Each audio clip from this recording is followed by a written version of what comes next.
Hello and welcome to the Game Theory Podcast. I'm your host, Sam Vecenie. We are presented by The Athletic. Today on the show, Adam Spinella is in the building, and we're going to dive deep into some NBA draft philosophy, some young player philosophy league-wide, and just generally, I'm letting Adam take over the show. That's the whole thing here. The conceit of the whole episode, other than these first 10 minutes where we're going to talk about an update in the Damian Lillard saga, is after we go to commercial break, Adam is taking over the show, and he is going to break down what we're going to talk about. Yep. He has a list of, I think, 10 questions for me, right? 13 questions. 13 questions that I have not seen. I have no idea what they are. I genuinely, the only hints I have are what he told me to put in the thumbnail. There's something on Scoot Henderson, there's something on Alperen Sengun, and there's something on Evan Mobley. That's literally all I know at this point. And he's going to ask questions, and I'm going to have to answer them on the fly and figure it out.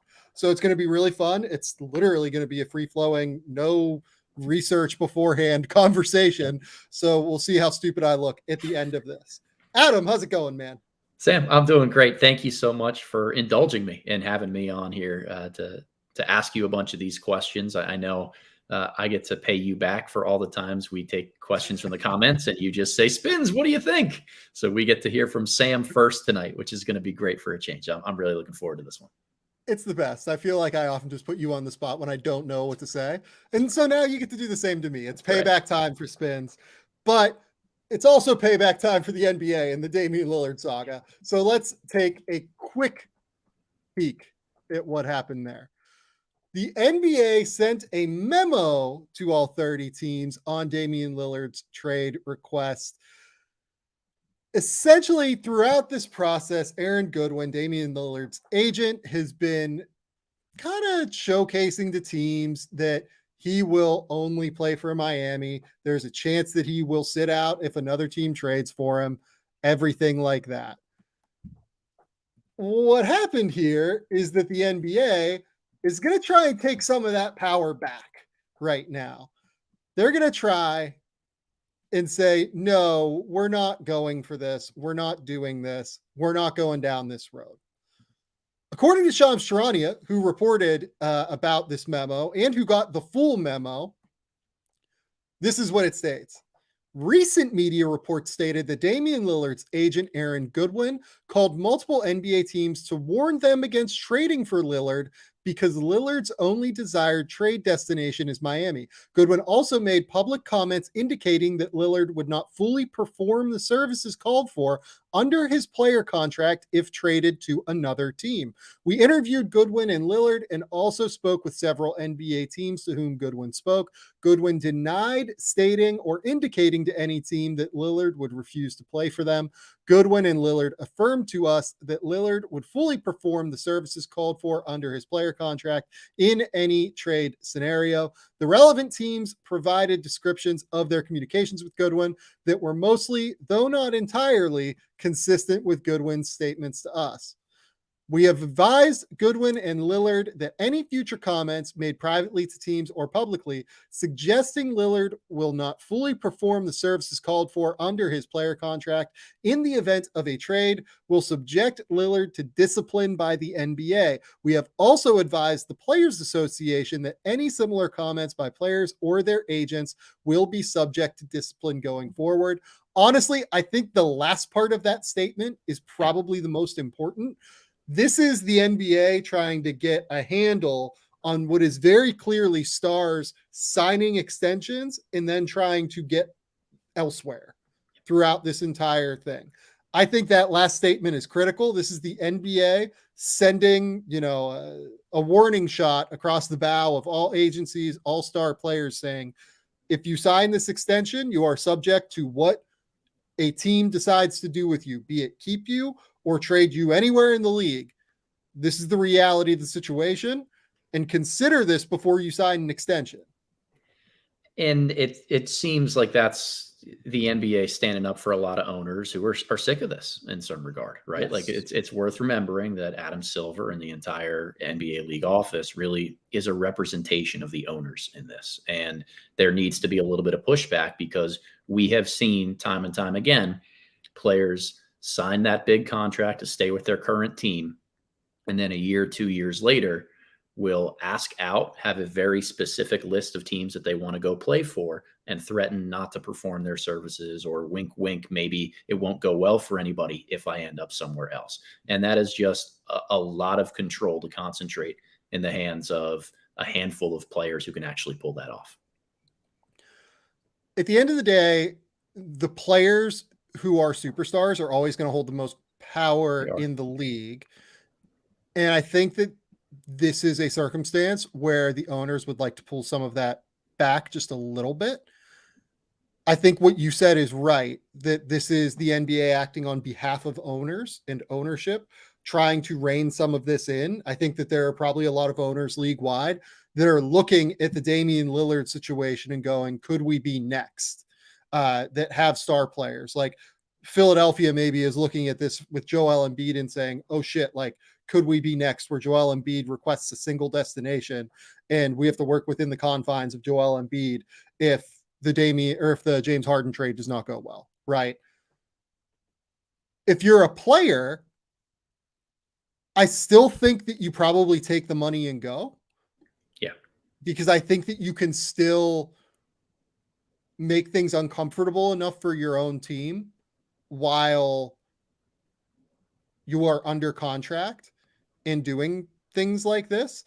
It's really funny. Like there's this other thing that's happening in the NFL right now with Jonathan Taylor, right? Yeah. And it's been hard for me not to draw parallels to what's happening there and what's happening here, because in the NFL, it's much more of an owner-driven league than the NBA is. The NBA is a lot more of a player-driven league, whereas the NFL is more of an owner-driven league in terms of the power dynamics. Part of that is just the nature of the sport, right?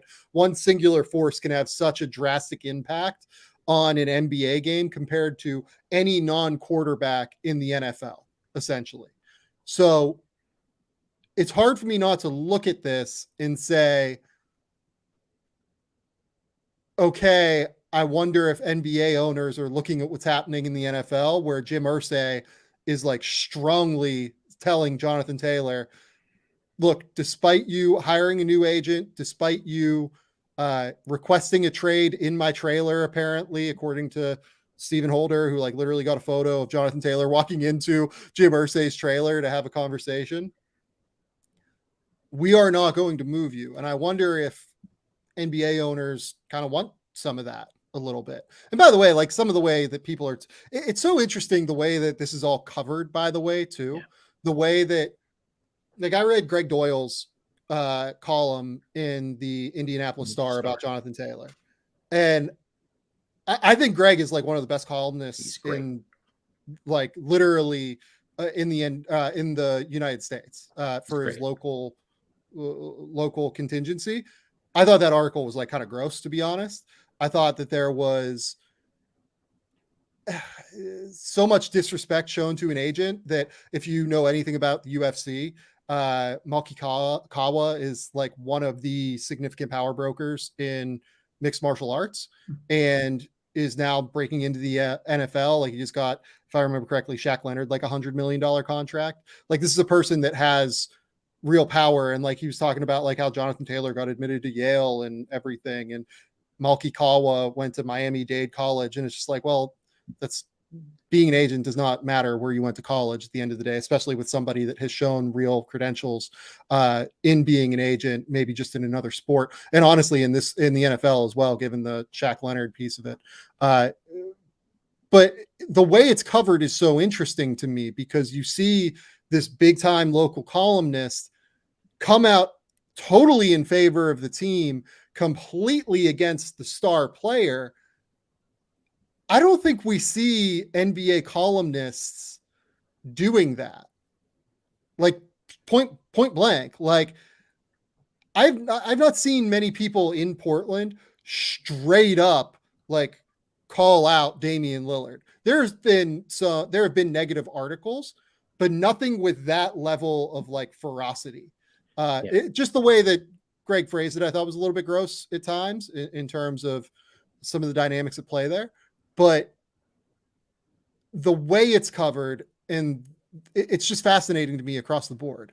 Well, I think in the NBA, we've seen this story a few times before where, with running backs right now in the NFL, like it is an overarching saga that the entire position is kind of going through. So it's this huge storyline and it's pitting players against owners in a real way. We've seen this time and time again in the NBA where we have, star player who requests trade and has a short list of candidates that he wants to play for. What's going to happen?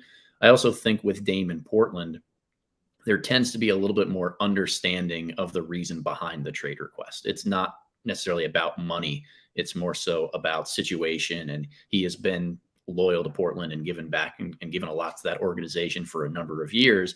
I think there's just a little bit of sympathy that goes to Dame to the point where he's not going to be the one that's really dragged through the mud here. I think the distinction that I want to make in some regard for any of this is the memo that came out from the NBA is a protective move to owners, and it's a strong signal sent to agents and players that you don't always get to call the shots in this, in terms of where you go to play and what power you have to sit out. But I don't think that's the distinction between the Jonathan Taylor situation and the Damian Lillard situation. One player is just like asking out. Like he's like, if you're not going to pay me, I want to go somewhere that will pay me. I don't care where that is, as long as they are willing to pay me.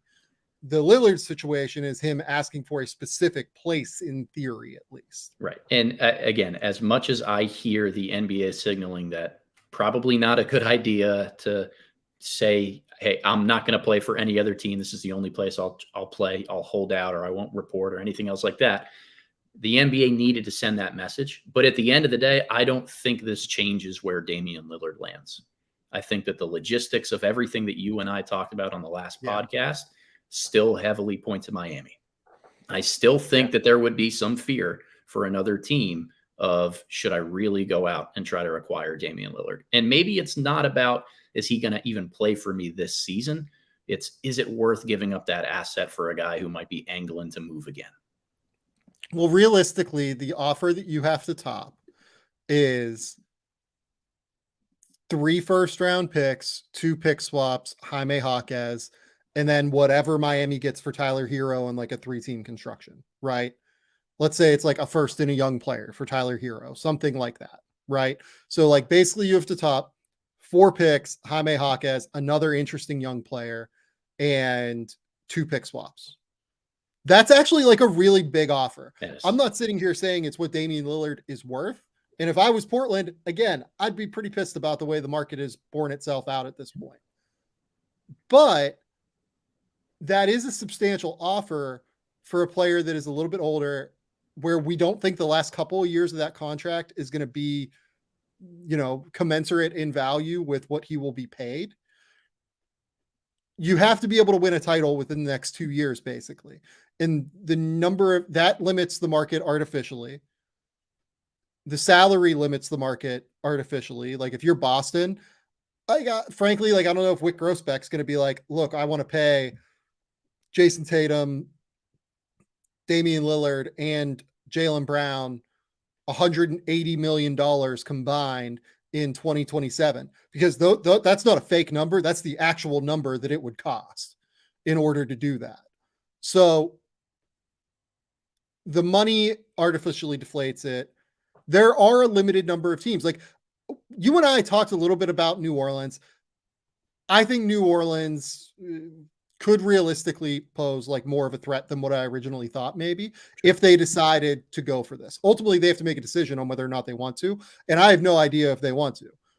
But I think they could present a very compelling offer at the end of the day. Miami, if I was Miami, I would be making actually like a real offer. I would not be saying, oh yeah, I'm going to keep Tyler Hero. Oh yeah, I'm going to, try and play hardball with Caleb Martin. I'd be making the best offer, and I'd be like, look, I want Damian Lillard. I want to pair him with Jimmy Butler and Bam Adebayo, and I want to move forward with this, especially now that the league is involved, and especially that this is starting to get a little bit more complicated. Yeah, and as free agency winds down, you have fewer third teams as trade partners that have cap space available or the assets that they want to move. Like once you get into August and a lot of this free agency stuff settles down a lot more, it's just a lot more complicated to find different trade partners around the league. I think they got to find just their best offer, put that forward, and try to close the deal soon. I think you want to. The thing that I don't think that the league statement changes the market. I do think that the league's statement potentially speeds it up a little bit in terms of, okay, we might need to get this going a little bit and get like a real offer on the table.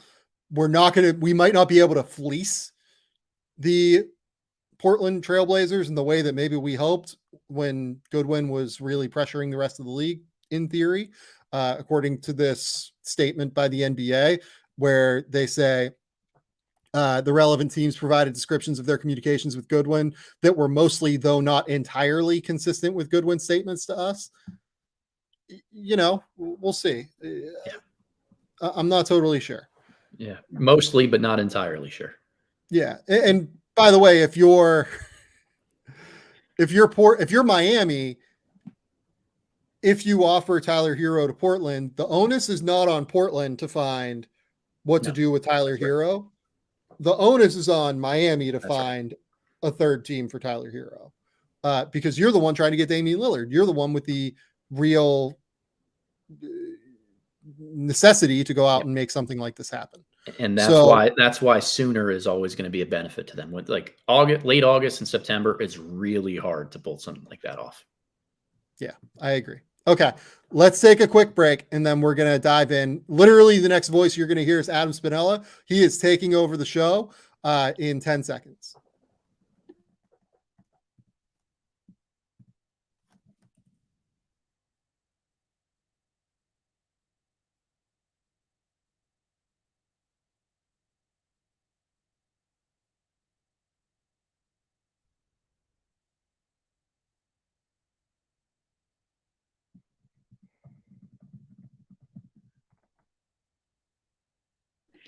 All right, folks, I'm doing it. I'm taking over and I'm standing up for myself. I'm grilling Sam tonight with a bunch of questions that I have prearranged here. Some of them draft philosophy, some of them player rankings, player preferences. Give me a couple teams that you're watching this coming year. We're going to start on that section because I think it's going to be really fascinating to set the tone for the philosophy later down the road once we hear some of Sam's responses. But before we get into that, since I'm taking over, I've got to put my best Sam Vecenie impression forward. So indulge me for 1 second.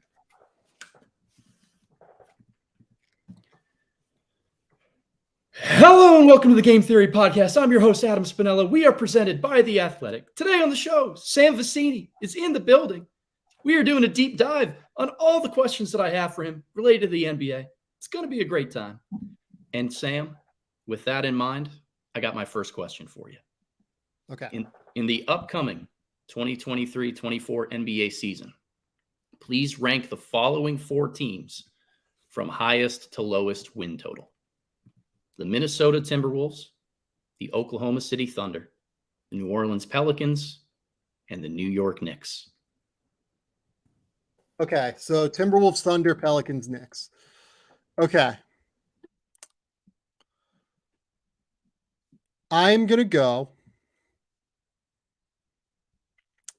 And how much of this is us, like, are we saying Zion's healthier, or are we just like going and guessing, basically? I think we're going and guessing here. We have to, right? Like I would make this assuming that Zion's probably going to be healthy, but not like 82 games healthy. Yeah, so maybe like 40 games healthy. Okay. I will go. I think my answer might surprise people a little bit, actually. I think I'm going to go off the top of my head right now. Minnesota first. Okay. Knicks second. Pelicans third. Thunder fourth. Thunder fourth. Interesting. So the reason for the Thunder being fourth is I think that there are going to be a few more growing pains than what maybe people recognize. And I also think they're going to play. They're not going to like shorten their rotation and play their 8 best guys, 30 minutes a night. They have so many players on their team that, like, if you were making me come up with a win range, I think they have the smallest win range out of all of those teams. I think they will win somewhere between 40 and look, their upside is probably 50 games, but like, I feel pretty good that they're going to win 40 games just because they can go through injuries. They can go through a number of different things and still be okay because like Aaron Wiggins is like their 12th man right now. Yeah. And that's like Aaron Wiggins is an NBA player. I think that the growing pains with Chet early could be pretty real. Insofar as like he's skinny and I think he'll be a great impact player defensively. I think that offensively it might take him a little bit more time than what people think. And I think they win at least 40 games. I'm all in on the Thunder. The Thunder are like my favorite team. I hope I'm wrong with this. There's no team I will watch more games of next year than the Oklahoma City Thunder. So they won 40 games last year. And I think it's going to be pretty close to the same again you do. this year. Yeah. Okay. I think there's going to be like a bit of a slow build in Oklahoma City. Okay. And I think they're going to win like 50 in 2024-25. But I think that they're still integrating pieces. They're still working through some things. I think they maybe win 42 this year. Okay. Something like that. Number 3, I said the Pelicans. You did. I just don't have enough faith in the Pelicans getting full health from Zion. It's still kind of a weird team, in my opinion, where you just look at the roster of what they have. Your starting lineup is probably what? You're going CJ, Zion, Brandon Ingram, Jonas. And then I think it probably has to be Trey Murphy. Because I think Trey Murphy is just better than Herb Jones. Yep. As good as Herb is. Like, I think that you probably do that. But you could probably make a case that, like, Herb and Larry Nance, like, you maybe want to split their minutes a little bit more. I think this is still a bit of a funky roster that is ripe for a trade in some way. And we will see where that goes. It's either ripe for a trade or they're still very young. Yep. That's the other piece of this that I think is like way underrated right now. Like, Zion is still 23. Brandon Ingram is still 26. Herb Jones is 25. Dyson Daniels is 20. Jordan Hawkins is 21. Trey Murphy is 22, right? 23, whatever he is. Alvarado is 25. It's going to take a bit of time for them, I think, still, even though they have CJ and they have Jonas to kind of lift the tide. If you could tell me that CJ was going to play 70 games and Zion was going to play 70 games and Brandon was going to play 70 games, I would have them at the top. I think they're the most talented team of this group. But I just don't trust them to stay healthy at the end of the day with all of these pieces. So they won 42 games last year. And how many of them did Zion play in?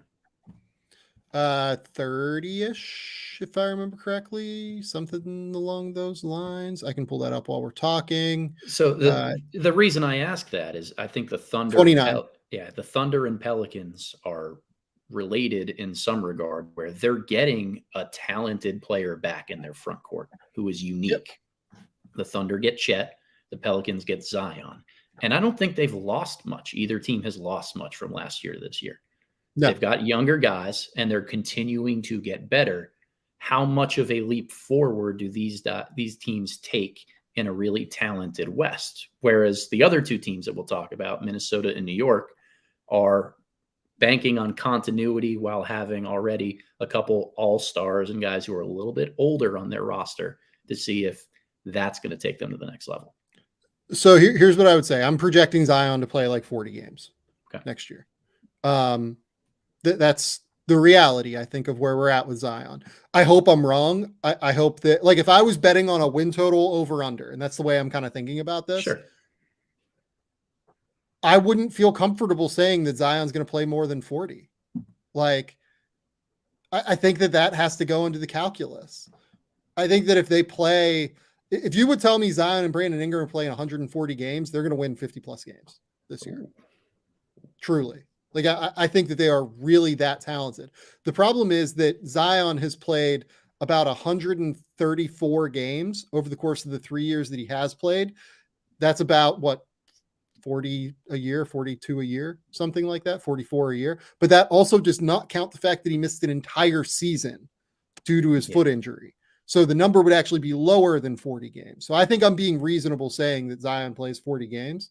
The other sneaky piece of this, though, is that like Brandon Ingram sneaky misses games. Like, and people don't really recognize it enough. If you look back through the last 6 years of his career, Brandon Ingram has played 59, 52, 62, 61, 55, 45 games. I think that projecting Brandon Ingram for 60 games is pretty reasonable. So you're talking about Brandon Ingram and Zion in my projection here, missing 60 or so games, because that's what history tells us is going to happen. If they don't miss that many games, if they miss 25 games, again, I think this team wins 50 games. Yeah. But I think you kind of have to bake in the injury stuff to the calculus on some level, not on like an overwhelming level, but on a reasonable level that, you know, gives you some leeway. Yeah, I guess they have a really wide range of outcomes. So Thunder, you think small window, Pelicans really large window, and then the Wolves, they were your number one on that list.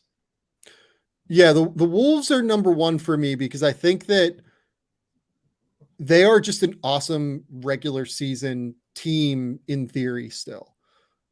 I think that Anthony Edwards probably takes another step forward. I think Jaden McDaniels sneaky takes a step forward. And then you have Karl Towns and you have Rudy Gobert. And I think that getting a full summer together. Yeah.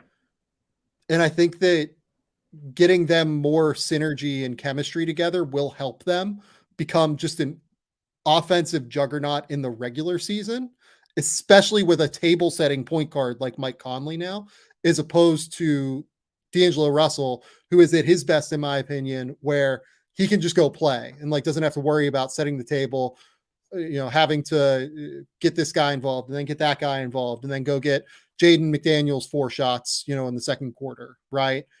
I think he is best when he can just go play and be reactive and be who he is as a player. Mike Conley played for years with Rudy Gobert. I think that Towns and Gobert should work in theory in the regular season. I think the Wolves probably win pretty close to 48, 50 games, something like that. Interesting. Because last year, Towns missed a ton of time with injury too. He only played 29 or 31 games, or 29. And they were 15 and 14 in the games that he played. So barely over 500. And some of those came without Rudy, I think. But the way that this team gels, having a full off season together, another year of continuity, is going to be fascinating. And you stuck the Knicks in the 2 spot here between Minnesota and New Orleans. What's your take on the Knicks this year? I think they're going to be pretty close to what they were last year. Look, I think that they're kind of treading water still, trying to find that star that comes available, whoever it may be. I have a sneaking suspicion on who I think they might be going for, and I think that it's pretty obvious, but I think they're kind of treading water at the end of the day for now. Like, they still have Julius Randle, they still have Jalen Brunson, they still have RJ Barrett. They're going to get more games of Josh Hart this year, which I think helps them in the long run. I think Emmanuel Quickley probably takes another step forward, especially if he doesn't get an extension and is in the middle of a contract year. Mitchell Robinson only played 59 games. Maybe he gets to the point where he plays, a few more games than that, although he is another one that has sneaky missed, 15, 20 games here or there. So, yeah, I think this Knicks roster is very similar to what they won last year. I think they win 45 to 50 games, and they're just really solid and terrific again. All right. Yeah, I'd buy that. Not too dissimilar from what I would have. I think I'd flip New Orleans and New York just because I love the upside of the Pelicans. But I think that's pretty similar to where I would be on them. All right. Well, part of why I did that too is that the Knicks are in the East, and I think the West is a bloodbath, and I think there's just a lot more room for mess in the West. Sure, there's always room for mess in the West because you look at the bottom of the West, like every team outside Portland, and probably is getting better, and they're going to start creeping up from the bottom here. So the West is definitely going to be fascinating this year. Speaking of, we've got one team here that's in the limelight for our next question. Sam, 10 years from now, which of the following players will we look at as having the most successful NBA career? Jalen Green, Alperen Sengun, Jabari Smith, Amen Thompson, or Cam Whitmore? 10 years from now, who will we look at as having the most successful NBA career? Okay, so it was Jalen Green, Alperen Sengun, Jabari Smith, Amen Thompson, Cam Whitmore. The 5 Rockets guys. Okay, Amen Thompson is my answer. I don't really have to think all that much about it. Amen is such a special athlete, and he's already shown, even in like the 30 minutes he played at Summer League, that like he's working through some of the mid-range stuff to where I just completely buy him becoming a real force offensively and being, a 20 point per game scorer that also averages like 8 rebounds and plays like elite level defense. The other thing is that I think Amen is so singularly focused on winning in such a real way that I think his game, even though he doesn't shoot it, he'll find a way to impact winning at a substantial level, be it, okay, I'm going to use all of my energy and athleticism defensively to be like the biggest impact player I can be. I'm going to use my genius level, like court vision and feel for the game to be everything that I can be in that regard. My athleticism is unbelievable. I'm just going to be the transition force that I can be. Right. I had Amen graded higher in the draft than all of these players, even Jabari Smith. Like I like Jabari Smith quite a bit last year. And yeah, I would have Amen. I had Amen higher in terms of grade than what I had Jabari. And yeah, Amen, I think, is the best prospect on this team, and I would pretty easily say Amen. I would too.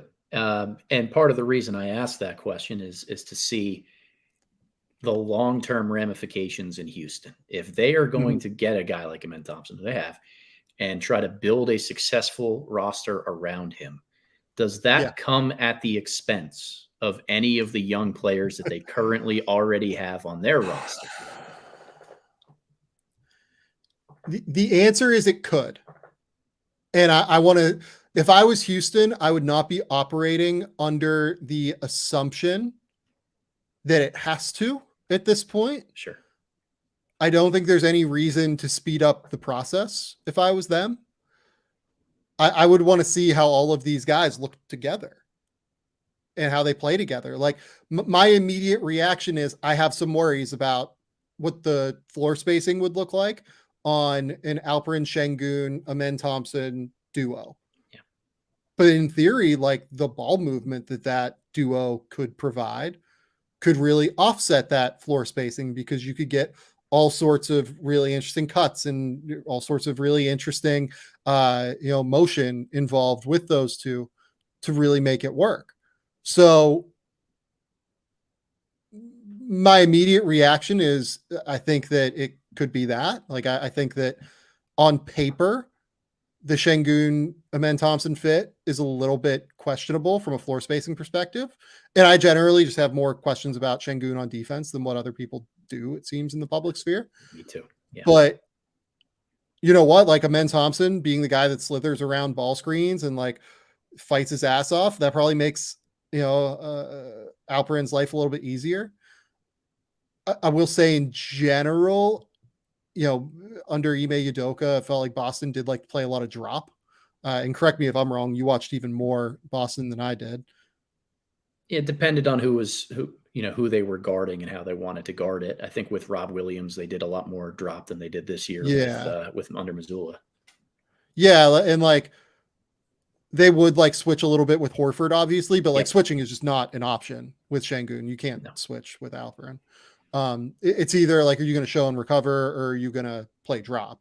And I feel like I haven't seen Boston play a lot of show and recover in ball screens under Ime for that year, at least. So my assumption is they might go into it playing drop as opposed to like a show and recover. And I think Alperen is more of a show and recover guy. We're spending a lot of time talking about that fit, because I think that's like the most interesting one. Yeah. I think Amen is the kind of guy that like will really accentuate Jalen Green's game. I think that Amen is the kind of guy that will really accentuate Jabari Smith's game as well, because he'll be able to get him on kickouts. He'll be able to collapse the defense and find Jabari open, and Jabari will be able to hit that like one dribble pull up game at a really high level. He'll create advantages for Jabari in the way that Jabari, I think, struggles doing so off the dribble himself. So yeah, to me, it's Amen. Amen is the one that like kind of stirs the drink. Yeah. Yeah. I mean, I'm with you in that regard. Ooh. Yeah, I wouldn't say definitively that Sengun cannot play and switch. He did well switching in his rookie season. No, he did not. That's I get that Rockets fans want to try and like portray this like Alperen is like okay on defense thing. He has good hands, and I think that is a point of his defensive ability that is worth complimenting and, you know, saying very positive things about. Like I do genuinely think that he's not like a lost cause because his brain works as fast as it does on defense, but like his feet don't move quick enough to switch. It's especially in high leverage situations in the playoffs, like it's just not going to work. But you can, I think that there's a good chance he could be okay in a show and recover situation. He won't be like a significant positive in the way that like, I think Jokic can actually at times be a positive in a show and recover situation, but yeah, he can't. We do need to be honest and say like he can't switch, I think. Yeah. And show and recover is only as impactful as the help that you have around the basket while your big man is hedging those screens. So I think where Jabari Smith has never really won me over is as a secondary rim protector. I think there are a lot of guys who play the 4 who are better at that than him. I don't know if I trust Jalen Green in that type of role, even though he's got athleticism to be able to get to the rim. Amen Thompson is probably going to be the one guarding a lot of those ball screens long term. So look, there are a lot of schematic things that any team that has Alperen Sengun needs to work their way through. But by and large, like my takeaway with this is that it's too soon to, I want to see what it looks like in Houston, because these are 5 really fun young players who could all fit. But the first domino that I would be looking at to fall if things aren't great would actually be Sengun. And I know that's very upsetting for a lot of Rockets fans to hear because they love him. Well, and to me, it's the most interesting piece of it for me, I guess, is like people know that like I'm a really big Cam Whitmore fan. Like I would have Whitmore 5th on this, like undeniably. And I love Cam and think he's fantastic. I mean, here's what I would ask you. Who would you have at second on that list? Jalen probably. I just think he's going to put up a lot of numbers. I think he's going to put up a lot of numbers. I think I would still go Jabari. And look, like I'm maybe too high on Jabari, but I think that it's hard to teach 6'10" and like the ability to shoot at the level he can. And he's mobile enough to defend. And I think I'm probably a little bit higher on you than his help defense. Sure. I think that this year it was not awesome all the time just because he was a rookie and was still learning. And I agree with you that like the rim protection help defense is never always at the level you want it to be for him. Like some people thought that maybe he might be able to play the 5 at some point. I don't know that I'm there on that. I think that it's probably more that you use him as a 4 that like flies around and is mobile defensively. Yeah. All right. Well, that's a lot of Houston chatter, but let's move to another question here. Question number 3 for Mr. Vecenie. 2 years into their careers, which or shorter, which of the following players do you have the most faith in to retire with as many all-NBA appearances as possible? Cade Cunningham, Evan Mobley, Paolo Banchero. Who retires with the most all-NBA appearances? Awesome question. It's a fantastic question. I think I'd go Mobley. Why? The defense is so good already. Like truly, the defense is, he went from being a guy that I thought deserved, and rightfully, I think in some circles got all rookie or all defense consideration as a first year player. Like if you look at his all defense voting shares as a first year player, he ended up with as the 15th ranked player in terms of votes in all defense last season. That's pretty wild, in my opinion. For him to end up there as a rookie, I mean, I can't I don't think we're going to see many more situations like that. Yeah. And then last year, obviously, he ends up, if I remember correctly, I believe he finished third for Defensive Player of the Year. Yeah. And was finalist for the award and was deservingly so, in my opinion. The defense is so good that he is just going to play such a significant role on winning teams for the next decade, frankly. Like truly, like you look at the way that the way you make all NBA teams is you have to be first and foremost, I think, on a winning team for the most part. Like it's really hard to make all NBA teams if you're not on a winning team. I know that, Luka made all NBA last year, Lillard made all NBA last year, but it's really, really hard if you're not on a winning team. And I think Mobley is going to be on a winning team for a long, long time moving forward. The other piece of it for Mobley is I think that a lot of the offensive skill set last year in terms of his improvement went under the radar. He shot way better from 2-point range and around like the basket than what he did as a rookie. And I think in part it was because certainly Donovan Mitchell brought more gravity away from the basket and opened some things up for him. But there was almost always still, because nobody really gave a shit about the 3-man in Cleveland, there was almost always still somebody in the lane there. And plus Jared Allen presents his own spacing conundrums as well. Evan Mobley shot almost 60% from 2-point range last year. And he did so on more self-created attempts than what you would think. So I think the strength and I think that the ability to withstand contact showed real growth last year. And I think that that's just going to continue to improve and improve and improve. And that's the biggest thing for him. He has the ability to handle the ball. He has the ability to finish around the basket. Like he has the touch level to do so. I think as he gets stronger and stronger and gets up to 235 pounds or so, because he's probably like 215, 220 right now. He adds like 15 more pounds of muscle as he gets to like 25 years old as opposed to 22 years old. That's 5 pounds a year. Like it's not asking a lot by the time he gets into the prime of his career. I love Cade. I truly do. And I'm still very in on Cade, but I would bet on, I think, Mobley at this point to do it. The Cade part of this is so fascinating to me because he's spent most of his first 2 years in the league injured and not playing. We also, I think, trust the spacing around him to optimize what he brings to the table less than we do of Banchero or, the impact that Mobley can have as a play finisher on offense and a great defender. I also think there's a lot of competition at the guard positions in ways that there aren't necessarily for maybe guys like Paolo or even Mobley, who could swing as either a forward or big. And I don't even know how all NBA right now or in the future is going to represent positions. That is constantly changing as we go through time. But Cade is he's still my guy. Like that is who I would bet on here because I think he's the most cerebral, impactful basketball player when he's at his best, when he's healthy, when he's surrounded by the right talent. And I think eventually the spacing, the realization that, okay, we need to find ways to optimize Cade Cunningham more than anything else.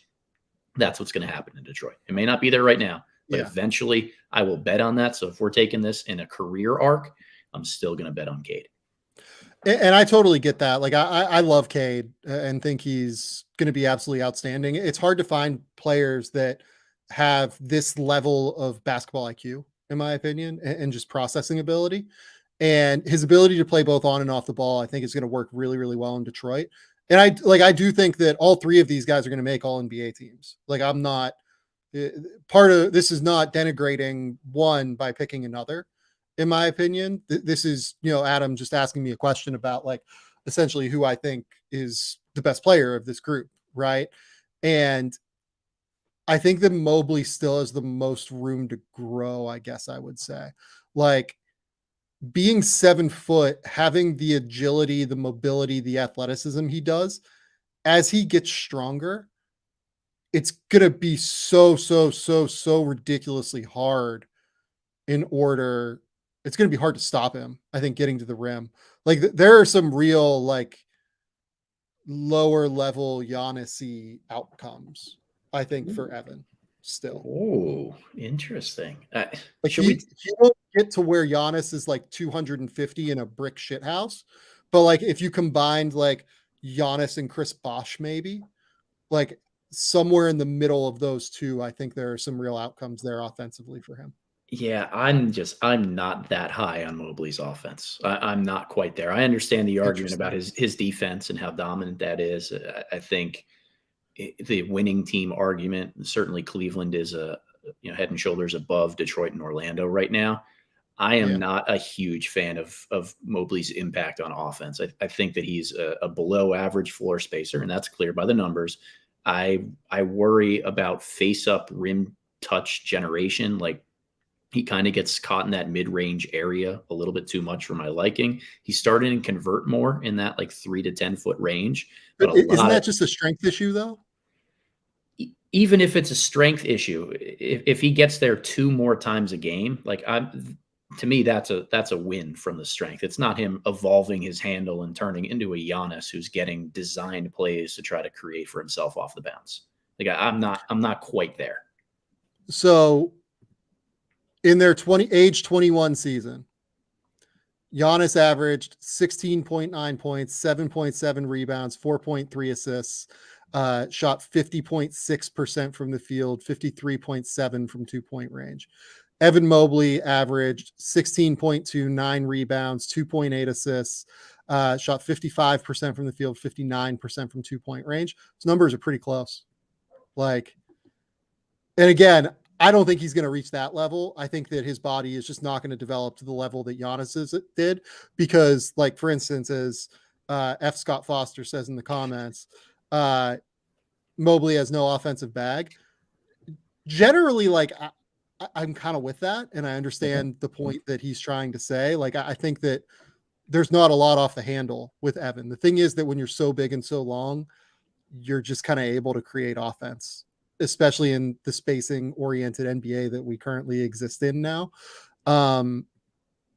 It's pretty hard. It's pretty hard in my opinion, to look at him and say that there isn't a lot. And then, like, as Brian K says, like, Mobley led the league in dunks. A lot of those were self-created. A lot more of them were not self-created, right, playing with Darius Garland, obviously. The Garland and Mobley synergy, I think, is going to be a big help to Mobley early in his career. It's really, really interesting. It's really, really interesting, I think, to try and watch where Mobley is going to get to. He's the one I'd bet on, given the fact that, frankly, he's the one that impacts winning most right now. He does. Like, truly, he is the one that impacts winning the most right now. And he is the one that I think still has the most room to grow while already averaging, 16 points and 9 rebounds a game. So I also think part of this is trying to understand the all NBA aspect of this, right? Like, how much of this is an offensive voted award versus a defensive voted award? That even if you have all of these guys who are dominant defenders, if you can average 28 and, have efficiency while doing so, isn't a guy like Banchero going to climb up in that ranking a little bit? I know where you're going with that, and I don't disagree with it. I think that on some level, we're trying then to project like what the voting body of all NBA looks like, right? Moving forward. And I just don't know if that's going to be the case. Like my guess is that the voting body will move forward toward valuing defense more. How much will it value defense more, and how much will it value winning more? I frankly don't know, but your point's not invalid. Like, I don't mean to like denigrate what you're saying. It's just that, like, so much of like, trying to parse through the all NBA question is like, how does the voting body change moving forward? And I would hope it changes somewhat drastically. Like, seriously, NBA, call me, give me an all NBA vote. Like that's smart. But at the same token, I think that it's hard to know, I guess, is what I would say. Sure. Which I totally get. All right, Sam, anything you want to add on those 3 players or we move on? Yeah, I think that we didn't talk probably enough about Paolo. Like, Paolo's incredible. He's absolutely unbelievable as a shot creator, and I totally buy him as a shot creator moving forward. the big question for me is, where does the shooting get to? If he's a 35% 3-point shooter at some point, the ceiling is a lot lower than if he gets to like, the level Julius Randle got to. And I don't know that we've seen, like, Julius Randle's an outlier in terms of shooting growth. And I think a lot of people point to that as like, oh, like Paolo will get to that level. Where Randle started to where he is now is kind of like outlier level growth. And I'm not saying it's impossible for Paolo to get there, but the diminishing returns, I think, are pretty real if he doesn't get there. And then you throw in the defense where there are like real substantial questions, I think, on him. And then you throw in like how efficient he looked or inefficient he looked later in the season as a rookie. And I don't want to overemphasize those aspects of it, because I think he was outstanding. And I think he is going to be an all NBA player moving forward, like for a long, long time. Like I think he will make, if you set the over under for me at 2.5 all NBA teams for Paolo, I would bet over. It's just, I also think that, how he impacts winning is going to be interesting to me to track. I think he could impact it at a really high level. It's just, I want to see a little bit more. Yeah. Yeah. The shooting is definitely an interesting one to watch there. I love Paolo too, but again, I think Cade is still my guy. I just want to see a full year of Cade, man. I just want it. I do too. So. I will say, like, part of this with Cade, like the reason I didn't pick Cade is like, I don't know what the injuries look like right now. Yeah. And that's not me saying they're bad. That's not me saying they're good. I just don't know. And there's uncertainty there for me. Yeah. I mean, Cade is a wild card in some regard because he's only played, 50 career games, somewhere around there. And then Banchero is 1 year in the league. Like, there's just less of a proven track record with those two guys. Yeah. No, I'm with it. All right. Sam, the next question here are a bunch of rapid fire toss up. Who would you rather have for the next 5 years building your franchise? Okay. All younger players or assets. And you've got to give a quick and a why, 1 minute or less. All right. First up, Alperen Sengun or Walker Kessler? Oh, God. Fuck off. Yeah. Yeah. Truly.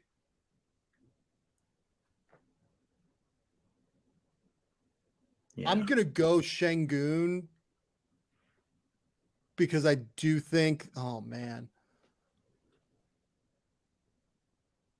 Yeah, I'm going to go Sengun because I think it's harder to find the skills that Sengun has offensively than it is to find the elite level defense that Kessler does. I think Kessler can be better than like the Clint Capella, Mitchell Robinson, et cetera, tier of defensive center, Steven Adams, everything like that. But to take him over Alperen, I think at this point, you'd have to be betting on him. You'd have to be betting on Kessler being like a consistent every year top 3 in defensive player of the year player. And again, I think that upside exists with him, but I don't think I would bet on that necessarily. Interesting. Yeah, this is a really tough one for me. So I'm glad that you reacted the same way. That's a great question. Like, truly a great question. I probably go Kessler just because I like taking the safer route, and I'd rather surround him with really good offensive talent and feel like you can maximize who he is and who your team is as a result of that. I feel like Sengun leaves you bare in a lot more areas, and you have to really construct the perfect roster around him in order to survive defensively. I agree on that front, at least. I think that Kessler probably makes it easier to find other players. Like if I was building my roster earlier in my team's development, I think I would take Kessler because I would want the flexibility of team building around Kessler. Yeah. Like, I know what Kessler is. I know what he's capable of. I know that I'm going to have a great defense moving forward. And that allows me to build in like a real way. With Sengun, we still have so many questions about what the defensive level is going to be. And center is by far the most important defensive position, to where if I was in the middle of a rebuild and I felt like I had enough shooting and I felt like I had like this great 4-man who could be like an unbelievable defensive weak side rim protector, I would take Kessler, or I would take Sengun. I'm sorry. Huh. I know. It's a tough That's a one. good one. It's a tough one. All right. We're In moving a to the vacuum, I take Sengun. we're moving to the next one here. Jalen Williams or Shaedon Sharpe? Jalen Williams from Oklahoma City. Interesting. Yeah. And look, I did a redraft in April, I guess. And I think I had Shaedon at 5. Like I was quite high on Shaedon, and I had Jalen at like 2 or 3, I think. I think Jalen's physicality and his length and his strength create more mismatches and create more problematic scenarios for defenders than Shaedon's athleticism. And on top of it, I buy Jalen's handle way more than I buy Shaedon's handle. The thing that Shaedon does that Jalen is just okay at is shoot it. Like you look at Shaedon's catch and shoot numbers as a rookie last year, they're ridiculous. He shot like 44% off of catch and shoots from 3 last year. Yeah, I would go Jalen. I think Jalen's going to be an all-star and like a, damn near a superstar.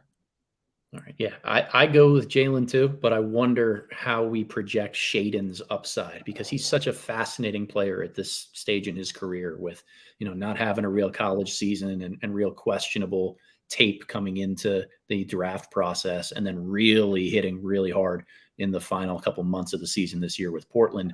Like, where is the next ledge or leap for him? And are we underrating his upside to 2 years from now when he's the same age as a guy like Jalen? Get to that level of production or higher. Yeah, no, I think it's all reasonable. I would bet on what I've seen from Jalen though. Okay. Again, toss up for who you'd rather have for your franchise for the next 5 years: Josh Giddey or Ausar Thompson.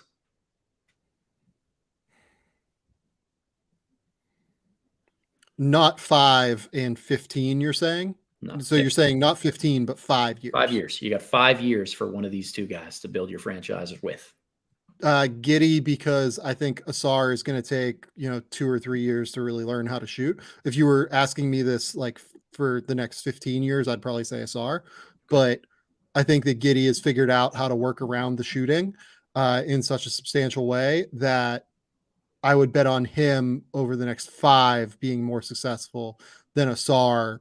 And it sounds like you're the way this question is being phrased, in my opinion, and tell me if I'm wrong, is not who is the best at the end of 5 years, right, but who is deriving the most value over the course of the 5-year period. Yes. For the next and 5 years. I think Giddey will derive the most value over that full 5-year period, just being a couple of levels ahead of where Ausar is right now. I agree. And it's more so because I tend to bet on the known commodity in a guy like Giddey as opposed to Ausar, who we just haven't seen that much of. And again, if you were asking who is the best player at the end of those 5 years, I think it's like pretty equal and pretty close in my mind. But given that you've asked like who would you have for the next 5 years, I would take Giddey and be happy with it. Okay.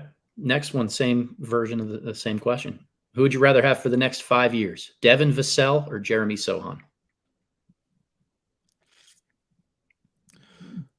Same version of the answer. At the end of the 5 years, I think I'd rather have Sochan. For the next 5 years, I would rather have Vassell. I think Vassell is probably going to be pretty close in terms of,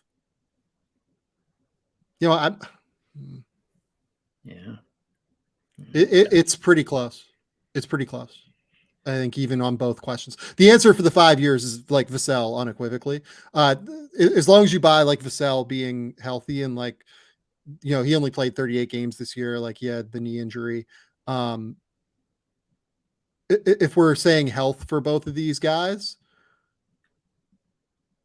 I would say that Vassell will derive the most value over the next 5 years. He's just a couple of levels ahead of where Sochan is in his development, to where like the difference in their value over the course of the next 2 years is going to be, I think, somewhat drastic.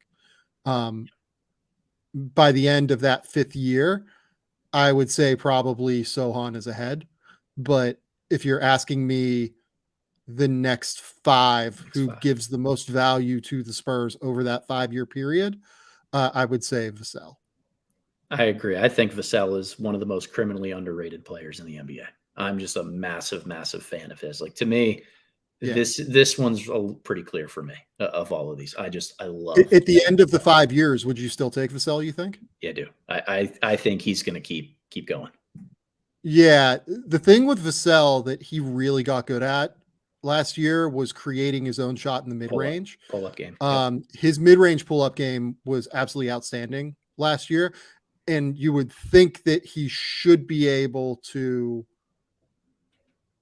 continue to get more catch and shoot 3 opportunities than what we've seen from him over the course of his career. I think he probably averages 20 plus a game this year. Again, like, we'll see as long as he's healthy, right? But yeah, I think I would take Vassell. Yeah. The question is easy. It's Vassell over the next 5 years. Yeah. If you're asking like career value, I think there's an interesting case. Okay. And last question in this regard, which asset do you view as being more valuable? Jabari Smith or the number 1 pick in the 2024 NBA draft? The number 1 pick, just because of contract value. Okay. I think there's a very good chance that Jabari is a better player than anybody that's going to be in the 2024 draft. And I think that there's a good chance Jabari shows it this year. Getting the extra 2 years of, man, this is actually closer than what I thought now that I'm thinking about it. Gotcha. Huh. Yeah. The answer actually might be Jabari. Part of this is me like guessing and assuming that some player is like steps up and emerges into the number 1 pick right now in a way that nobody has yet. Right. Like, I'm assuming it's not going to be a 2013 year because 2013 type years are anomalies where we don't know who the number 1 pick is going to be. And there's like nobody who is commensurate value of the number 1 overall pick. Yeah. But I might change my answer to Jabari. Okay. I'm still in on Jabari. Like, I had Jabari at number 2 in 2022. I still think he's going to be terrific. Just had an enormous summer league where like he really showcased that the confidence is back, the playmaking is back. I think the value is close. If you put a gun to my head, I guess I would say Jabari, but I think the value is close. I think, phrased differently, I think that it's very likely that Jabari is a better player than anybody in the 2024 draft class, but I also, or like any better than the number 1 pick in the 2024 draft class. But there is real value in getting the extra years and like cost control that comes with the 2 extra rookie scale years. Okay. I'm with you. I get that. All right, Sam. Switching gears just a little bit on kind of one of these questions here, pivoting more towards college basketball for a quick moment. Could you give us 3 current college basketball coaches who you think could make the jump to being a successful head coach in the NBA who have not done so already? So no Mike Woodsons, no Musselmans or Caliparis or things like that. 3 coaches. So let's remove Kelvin Sampson from this as well, because Kelvin was in the NBA for a while. Okay. And, very well, I think Kelvin would be incredibly successful as an NBA coach. But let's remove him. Okay. Sure. Bill Self is number 1. Agree. Bill Self, I think, is by far the best college coach offensively in the country. And, in terms of creating sets, in terms of working to the personnel that he has, like, people forget, over the last few years that, the high-low shit that Kansas used to run religiously, like with Cole Aldrich and Perry Ellis and all that stuff. And then he just completely switched gears to be able to play a well-spaced, modern offensive scheme. And then like he switches back and forth. Like, when they had Udoka, they posted a shit ton. Like, then they had like the 4-out year with like Svi and Kelly Oubre and stuff. Like, I think that Bill is a genius, and He is. like that's the guy I think that's number one with a bullet. Okay. Gets a little bit harder after this one. Yeah. I'll give you a little bit of time to think on it. Like Bill Self is unequivocally my number one as well. And it's the tactical genius that he brings in terms of the set plays as well. Like everything seems to work with him. He knows what ATOs to run at different times. I think he's been around enough high profile players in his time at Kansas that he would be able to handle himself well in that locker room and setting and just easily translate to what it's like in the NBA. I'm a really big fan of Bill Self. I've come around on him a lot over the last decade. Part of this is like me trying to find like the college coaches that have like the right temperament to do this in a real way. Like I have a lot of respect for Eric Musselman. I don't think NBA players would deal well with Eric Musselman. Right. We talked about this with Izzo when Ishbia got the Suns job. We talked about this. Like I love Izzo to death as a coach. I don't know if he is the right coach for the NBA. Yeah.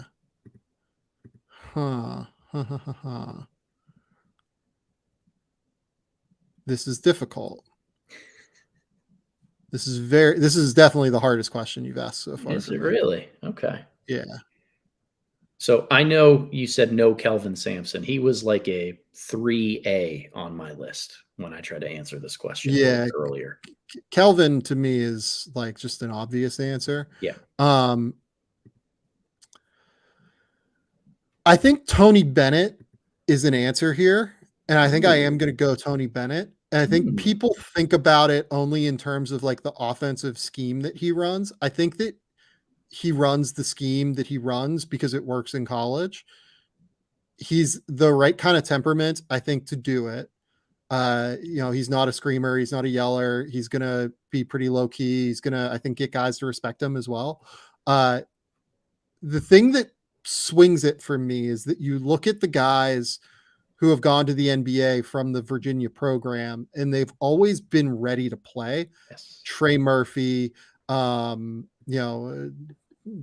Harris, Malcolm Brogdon, DeAndre Hunter, Ty Jerome is still sticking around the NBA. I think that the level of preparation that he gives these guys in order to succeed at a high level as professionals and like within the game, like I think that he demands a level of preparation that would be very successful toward the NBA if you were there. And I think he'd adjust the offensive scheme as necessary to work in the NBA. That's an interesting one. I can see the argument you're trying to make there. Bennett was not the first guy to come up on my list, although I tried to think a lot about guys with prior NBA experience as a player, as an assistant who've been around that game as being the type of temperament that would translate or at least know what they're getting into. The third one for me is I'm going to go off the board specifically for this. Okay. Jerry Stackhouse. He was on my list. Yeah. Jerry Stackhouse would be an awesome NBA coach. Brilliant X's and O's guy. Brilliant. Yeah. You watch Vanderbilt's offense. The problem is not the scheme that they're running. The problem is not the sets they're running. The problem is just they don't have the dudes at this point. And when they got the dudes this year at Vanderbilt, guys like Liam Robbins, guys like Jordan Wright, et cetera, they went 11-7 in the SEC. And I think finished like tied for fourth in the league. And look, like Jordan Wright was like not an all SEC player. Ezra Mannion is not an all SEC, caliber player. Tyron Lawrence, not quite that level. They did have one in Liam Robbins, but I think that what he is able to get offensively out of his teams, I think is pretty real. And I do want to throw in one other coach here. Cleveland QB1 brings up Chris Holtmann. Same thing. I think Holtmann would do a great job. I really do. I know that it's fun for Ohio State fans to shit on Chris Holtmann right now Chris Holtman's an outstanding basketball coach, especially on the offensive end, and especially from a temperament perspective. He needs to figure out like answers on the defensive end. You're not going to hear me say otherwise as someone who has like a vested interest in the Ohio State program being good. But the way he develops players, the way that he coaches offense, he knows how to deal with spacing. He knows how to deal with a number of different things. I think Holtman's a really good answer here too. Yeah. And I'll just throw this out there. Chris Holtman runs the best practice I've ever seen. Probably watched 35 to 40 Division I head coaches run a practice. Holtman's still stands out in my mind as the best one. He knows what he's doing. All right. Last college-related question here, and then we can move on to some draft philosophy. All right. Which team this season at the college level are you most excited to watch, and why? Oh, Marquette. I fucking love Marquette. If Oso Ighodaro is an icon, god among men. Tyler Kolek just running the show with Oso. The cool stuff with Oso is like, it's not the short roll playmaking stuff. It's what he does before the short roll playmaking stuff, where like he'll clearly be reading and reacting to like what the defense is running, and he's so far ahead of what the defense is, and frankly, where like his offensive players are. He's like telling his players like on the backside, "Hey, switch. You guys flip. The wing guy go down to the corner guy come up to the wing, just flip." And it's going to create a misdirection opportunity because no one's going to come and help on me whenever I catch the short roll and I'm going to drive, and whichever guy helps, I'm going to kick out to you and it's going to be open. Right. I think it's also is like my favorite player to watch in the country by far. And shout out to Adam Spinella, was higher on Oso than I feel like anybody was. I loved Oso. I love Oso. Yeah. Honestly, this is like a future facing one. Okay. I'm fascinated by UCLA. Assuming UCLA gets Ade Mara and Berke Buyaktanshel, that team will be unlike anything Mick Cronin has ever coached in his career, but also immensely talented and skilled between those two and Jan Vide. Like, you can tell me that is a pure disaster because they don't defend in the way that Mick wants them to defend. But then they also have like a Dembona flying around, and they probably will defend in the way that they want him to defend because Adem is like crazy and so good on defense. Like the sneaky guy they still have is Dylan Andrews too. Dylan Andrews is really good. Dylan Andrews like can really play. Then they have Stefanovic who can shoot. Like, man, that could be a really fun team. That like they need to get done the Buyaktanshel and Ade Mara stuff, it feels like still. And it seems like based on John Rothstein's reporting that's probably going to happen here within the next week. But like the offensive skill level on that team is enormous, like truly, truly immense. And how Mick Cronin has them operate, how he has them run that offense, like I'm truly fascinated by that in a way, because like the thing that we talk about all the time with Ade Mara is this is its own podcast. We'll do this as like a separate podcast, maybe like in 2 weeks. Yeah. But the thing with Ade Mara is like the level of passing and playmaking that he brings from the center position is really, really high level. And I'm like trying to think back through, mixed teams at Cincinnati and mixed teams like at UCLA and everything. And I can't remember like a big that could pass like that. Can you? No, no one's popping out to me right now. Yeah. Because like they had like the last couple of years were like Nasir Brooks and like Kyle Washington and like Octavius Ellis. Like those are the ones in my mind. But like none of them were really like passers and playmakers. You know what I mean? Yeah. So seeing Mick with that like central hub as a passer playmaker, I don't know. I don't know what that would look like, I guess. Well, you stole my two. teams there because Marquette and UCLA were the two teams I'm most excited to watch this year. You know what the best part of this is, by the way? Don't they play? They play in Maui. They do. Yeah. Oh, that's going to be fun. All right, Sam, do you want to take a quick commercial break here before we go to the philosophy questions, or we want to keep No, rolling? we're good. Let's go. Just keep rolling. Let's roll. All right, Sam. So as we shift gears, a lot of this is going to be more about drafting and draft philosophy as opposed to just specific players.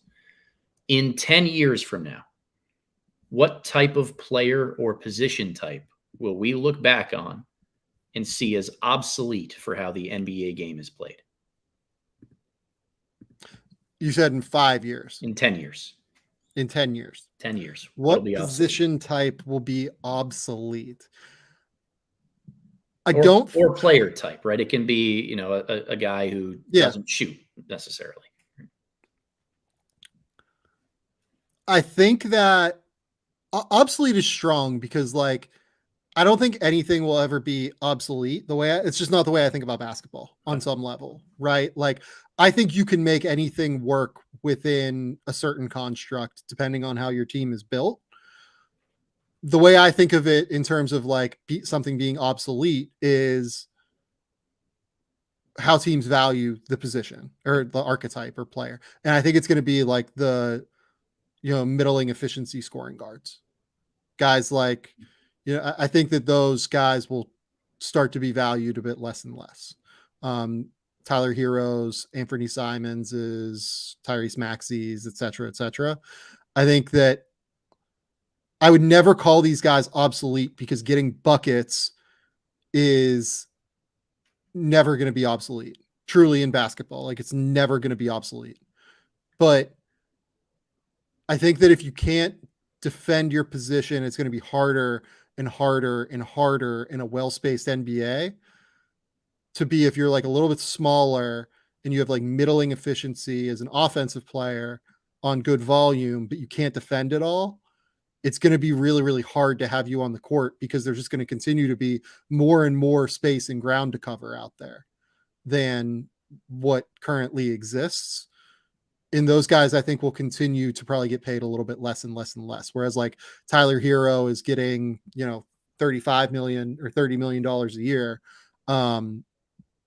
We're even seeing it like start to change a little bit already. Like, I think that, we're going to see what happens with Tyrese Maxey. We're going to see what happens with Emmanuel Quickley. And by the way, Emmanuel Quickley can really fucking defend, like at an exceptional level, which is why I'd rather have him than some of these other guys.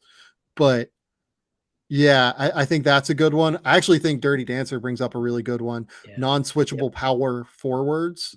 That is like almost already kind of obsolete.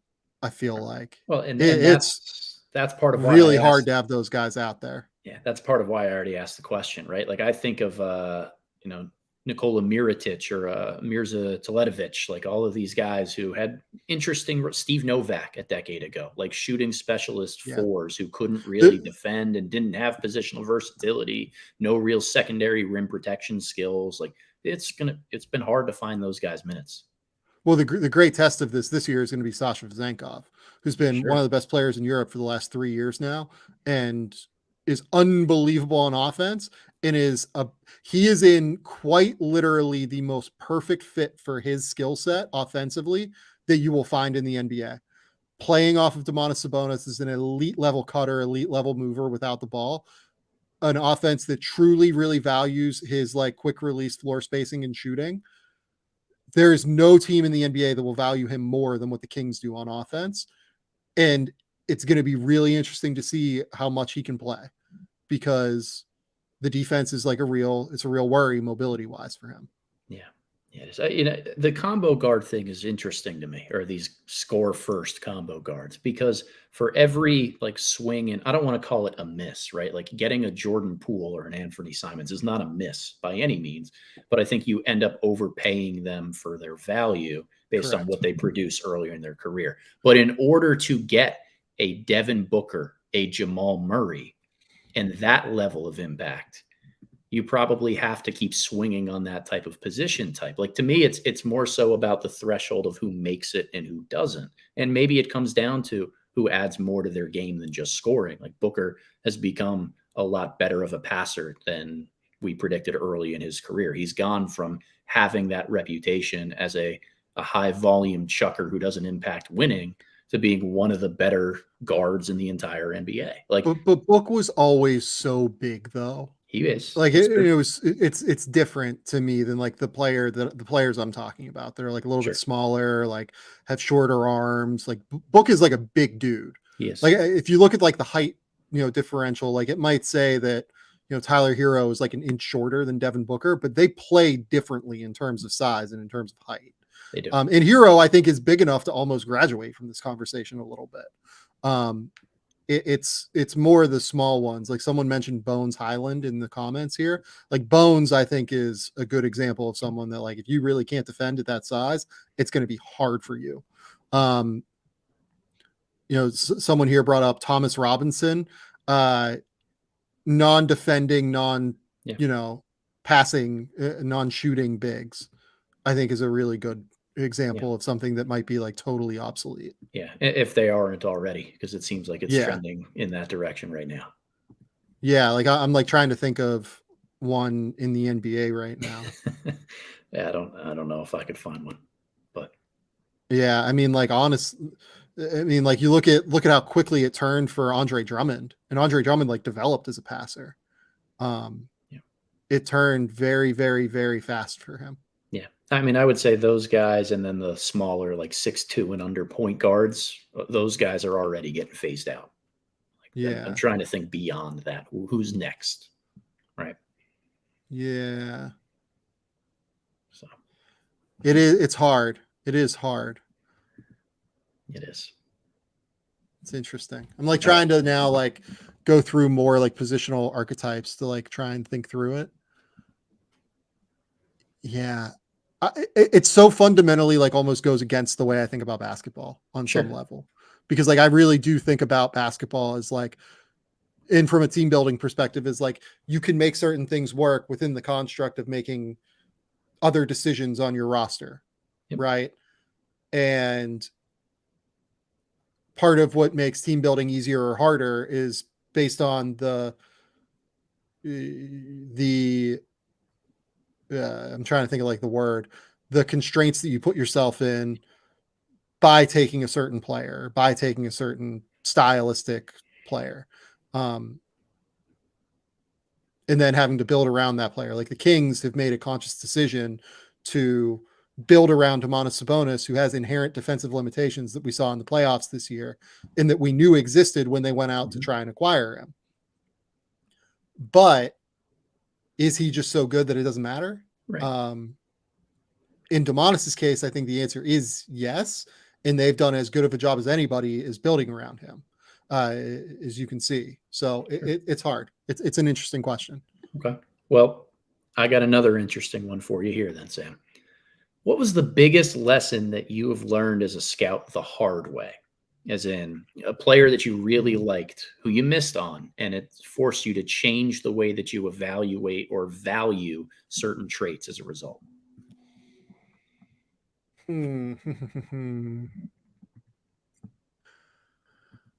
I have thought a lot about Jalen Suggs in this regard because I really liked Suggs quite a bit. I'm trying to think who else I've thought about in this regard. Like it's easier for me to like pinpoint specific players. Right. I've thought a lot about, I wasn't as high as like the internet was on Jarrett Culver, but I had him like in the same range that NBA teams did, like somewhere like, 5, 6, 7, something like that in that draft. It's easier for me to think about it in terms of like reflecting on players. Like,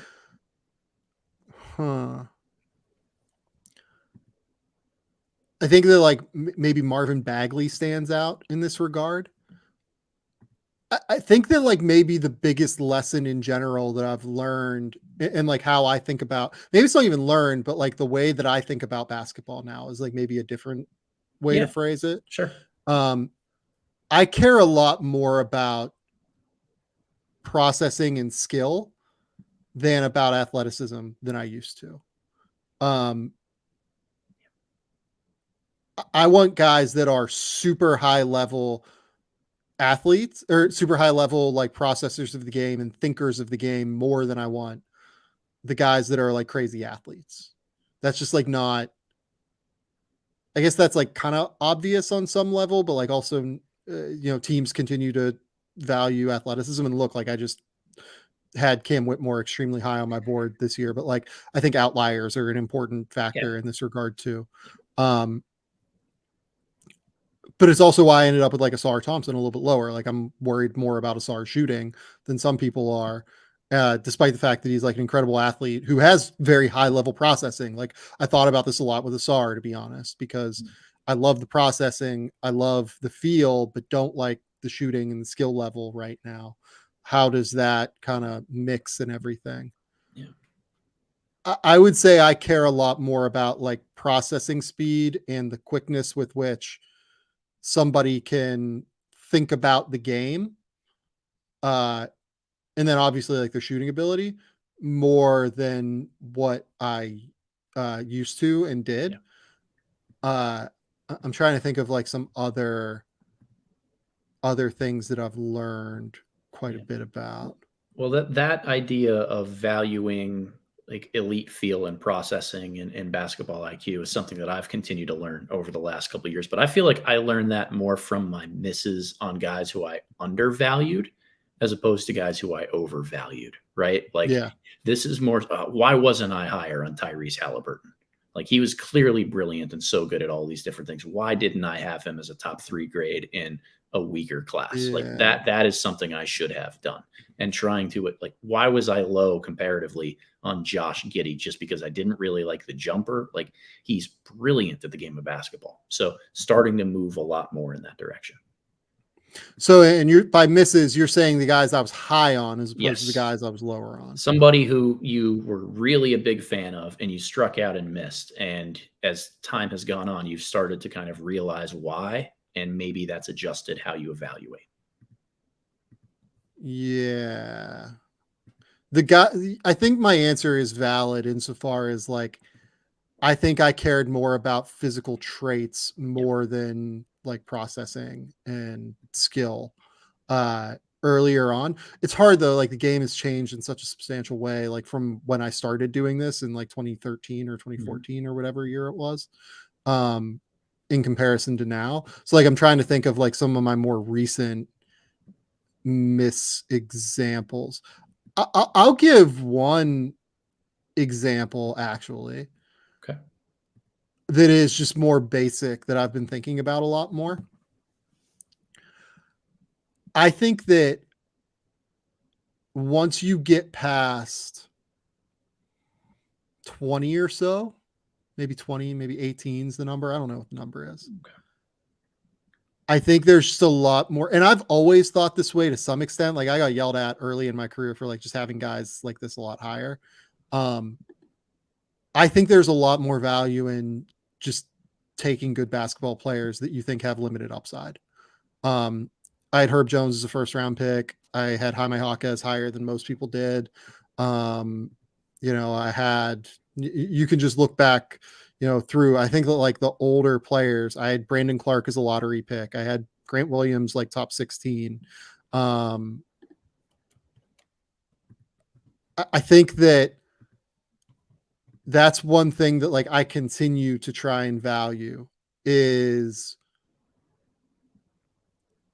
the idea of getting somebody that can play now at a certain point and maybe like overrating players outside of the top like 13, 14 players that are one and dones that are so far away from being good.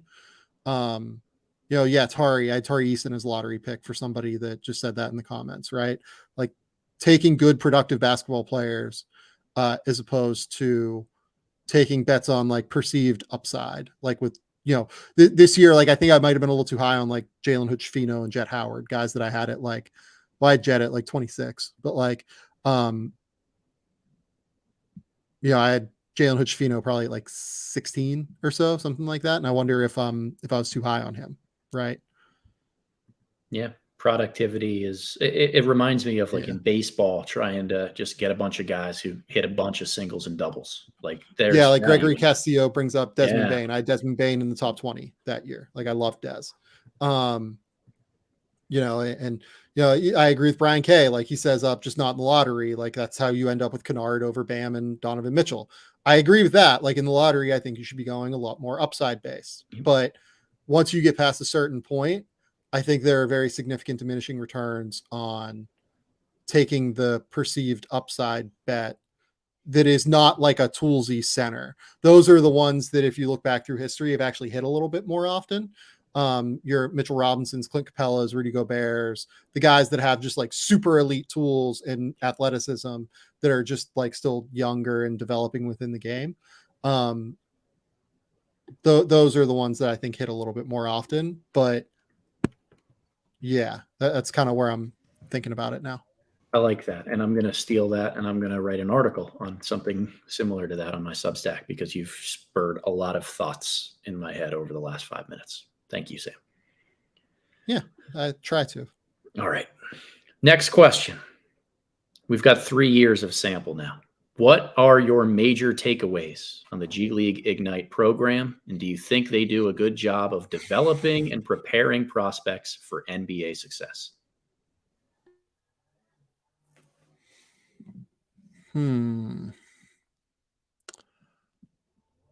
Let's take this two separate directions. All right.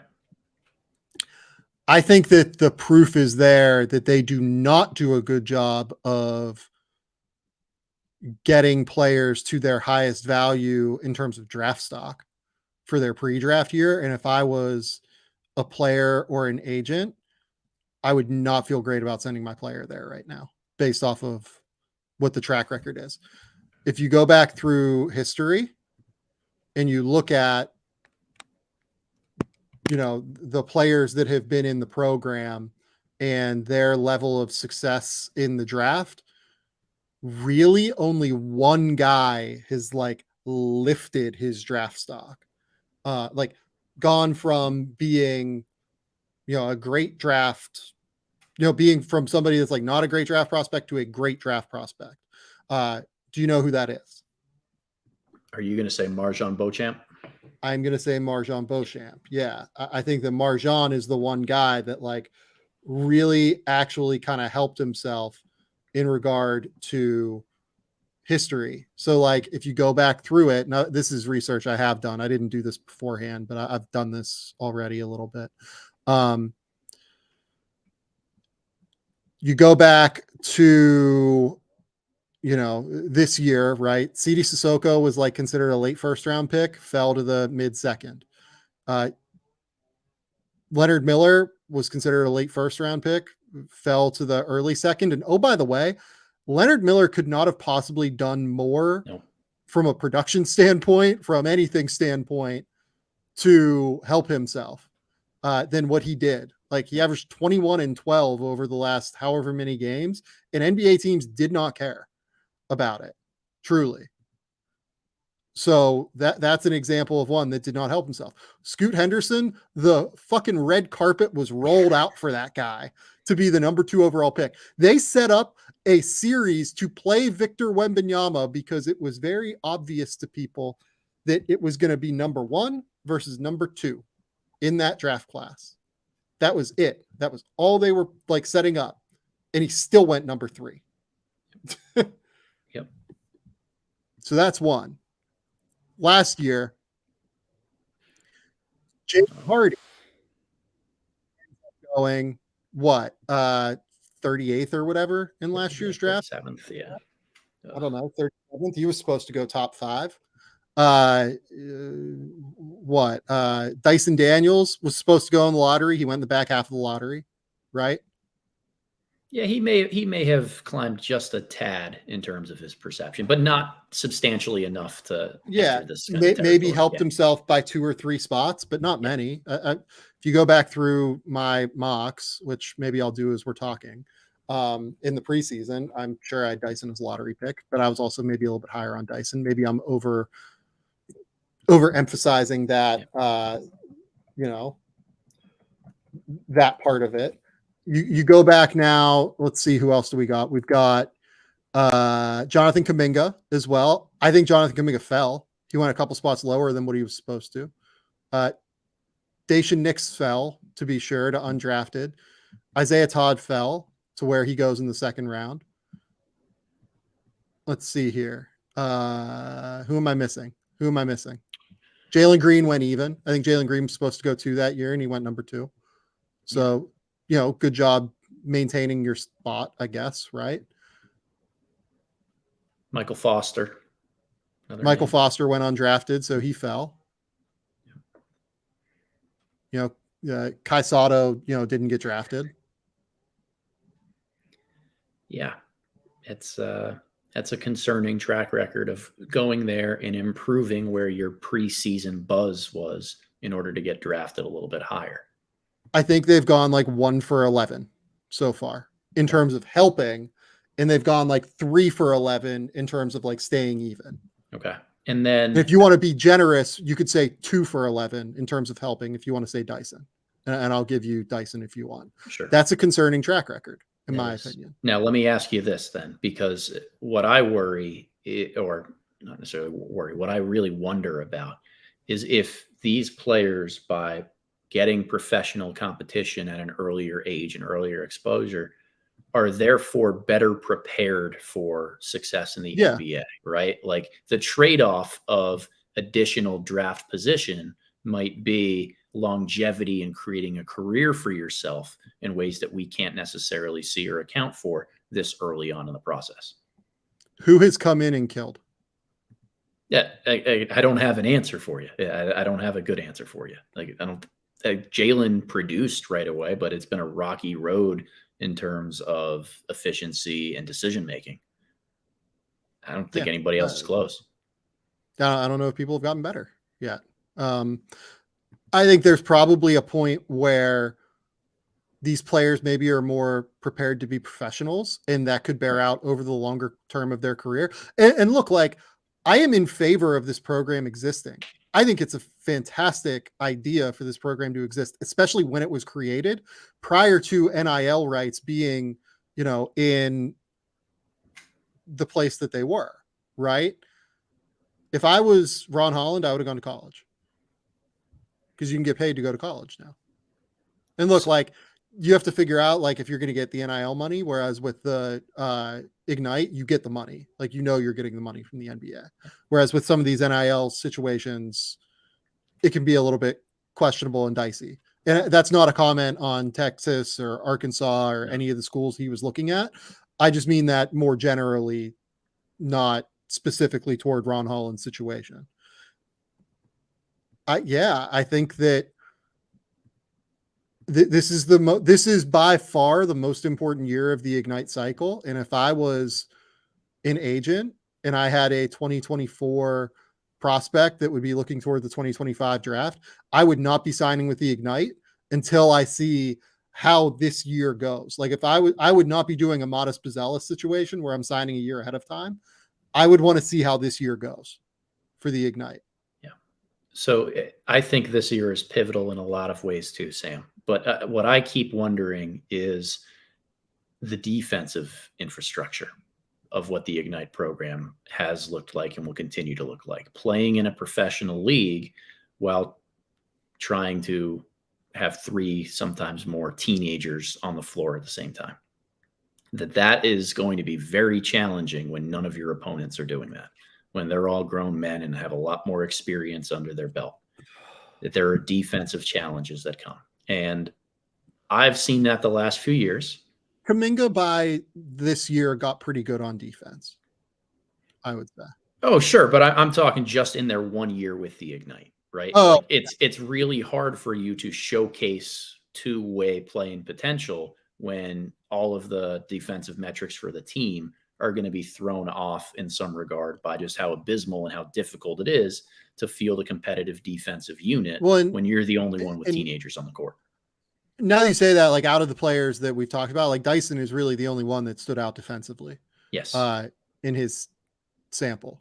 Yep. Yeah. And honestly, I think Dyson probably got underrated defensively because I think that guy, if he like plays enough minutes and he gets good enough offensively, he's going to be an all defense guy in the NBA. Right. And like, but like, and some of I that, saw that, but I don't know if everybody, that was not a consensus opinion. No.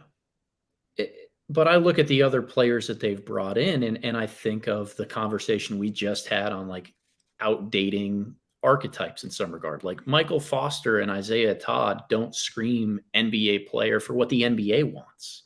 Like, is that really a stain on the Ignite program for not developing them? Or is it just choosing the wrong player to really come in some regard, or not forecasting what it's going to be like for the NBA draft? And I just keep thinking about all these trends, and I see how many bodies the Ignite have this coming season, and they're like tripling down on youngsters. This is by far the youngest roster they've ever had. Yeah. This is probably the one with the least, in theory, floor spacing. And by the way, the defense. most positional overlap. Yes. Because like all of Modis, Ron Holland, Izzy Almanza, like their best spot right now is probably the 4. 4 or 5. I would answer. Yep.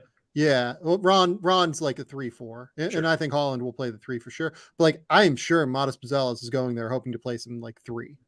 You know what I mean? And like being able to like play on the perimeter and showcase some real skill set, right? He's more of a guard than he is a big. I know he's 6'11", but he is more of a guard in terms of the way he plays. And then you have like Thierry Darlin, who's like a 3. And then you have Babacar Sane, who's a 3. And then like Tyler Smith, by the way, is actually really interesting. Yes. And is a pure 4. Like there's a lot of positional overlap with this roster. There is, and oh, by the way, like F.A. Boogity is still on this team, I believe, if he gets healthy. And I believe he's not draft eligible. Like I think he can get signed at any point. Right. But like, I don't really trust like 17-year-old Dink Pate to be able to like run the show. I don't trust London Johnson to be like a great point guard to be able to run the show. You know what the best thing that I think the Ignite could do is? What's that? Pay Frankie Ferrari like $400,000 this year to run the show. I'm not joking. Yeah. Pay Frankie Ferrari like $400,000 this year to run the show for the Ignite. Maybe more, genuinely, maybe like 700,000. Pay him like an exorbitant amount of money to get everybody in the right place at the right time as needed. Yep. And look, I've been thinking about that so much because as I watch all these rebuilds and younger teams around the NBA taking place, the common thread amongst the teams who I think go off the rails a little bit is that there are not enough veterans on the court or in the locker room. It's just a bunch of young guys where they're committing to that process. I think it's really easy for the on-court product to fall off quickly in that type of situation. The Ignite should attack that the exact same way. They need veterans. They need those pros who are not just in the context of the roster, but like getting legitimate minutes on that team, because that's what's going to stabilize them on both ends of the floor. I really worry about the defense for the Ignite. And I think there are a lot of these prospects who, well, right now I see them as an individually incredibly talented. I wonder who's just going to leave a sour taste in my mouth because we're not seeing the right utilization of them or system for them to pop this coming season. Yeah. And by the way, one other name, I just want to do like a full accounting. Like Mojave King got drafted this year, and Mojave King probably helped himself this year. That's probably one that helped himself. That is very fair. So we're batting through, at the most generous outlook of this, we're batting 3 for 12 or like 3 for 13 in terms of helping themselves. And 5 for 13 in terms of like staying steady and equal. It's still not good enough for this program, in my opinion. Okay. Yeah, it's a fascinating program 3 years in. Really, really strange. Yeah, like I don't know. It's hard. It's a hard. I've thought a lot about this because I love that it exists, and I think it's a really good idea for the league to like have this thing exist. I just don't know if it's being utilized to its full potential in the way that these rosters in these structures are built. Yeah. I'm with you. All right, Sam. Last question. Are you ready? Yeah, let's do it. Which one player whose career was derailed by injuries, do you wish we got to see in their prime the most? The